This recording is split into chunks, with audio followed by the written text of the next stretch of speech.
এই tax collector যারা আছে চোর বাটপাত দিয়ে ভরা। আমি মাননীয় প্রধানমন্ত্রীকে স্পষ্ট করে বলতে, খালি চুরিটা বন্ধ করেন, চাঁদাবাজি বন্ধ করেন, টেন্ডারবাজি বন্ধ করেন, তাহলে এই বাজেটের যে ঘাটতি দেখানো হচ্ছে, ঘাটতি মানে কি আপনারা তো বুঝছেন তো, যে কিছু কর্মসূচি আছে তার আগে টাকা ধরা হয়েছে, ওই কর্মসূচি একটাও কাটতে হবে না, সব কটা কর্মসূচি বাস্তবায়ন হবে, কিন্তু ঘাটতির টাকা দরকার হবে না। ওই ঘাটতি টাকা বাদ দিয়েই যে টাকা কালেকশন হচ্ছে এটা দিয়েই সব কর্মসূচি বাস্তবায়ন করা যাবে। যদি শুধুমাত্র একটা শব্দ বলছে চুরিটা বন্ধ করে দেন আপনি।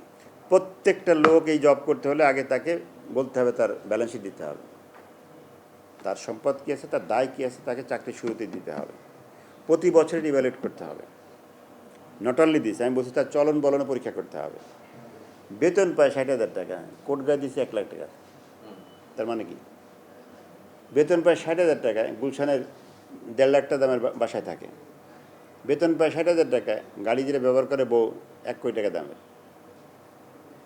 বেতন পায় 60,000 টাকা, 3 ছেলে দেশে বাইরে পড়াশোনা করে। How funny! একজন সচিবের বেতন হলো 38,000 টাকা, 78,000 টাকা। তাহলে আমি ধরে নিচ্ছি তারা তো সচিব না, তারা তো নিচের দিকে, ডিসি কত বেতন পায়? এরকমই তো পায়। তাহলে আপনারা তাদের দেখেন, দৈনন্দিন জীবন চেক করেন, কারণ আপনি যে ট্যাক্স আপনি বাড়াচ্ছেন বাজেটে, এর বড় অংশ হতে যাচ্ছে ওই আপনার অসাধু কর্মকর্তাদের পকেটে। আমি একজন ব্যবসায়ী হিসেবে বলতে চাই, এই বাজেট দেশের মানুষকে কতটা স্বাচ্ছন্দ্য দেবে, দ্রব্যমূল্য কতটা কন্ট্রোল থাকবে, মূল্যস্ফীতি কতটা কন্ট্রোল থাকবে, সেটা আমার দেখার বিষয়।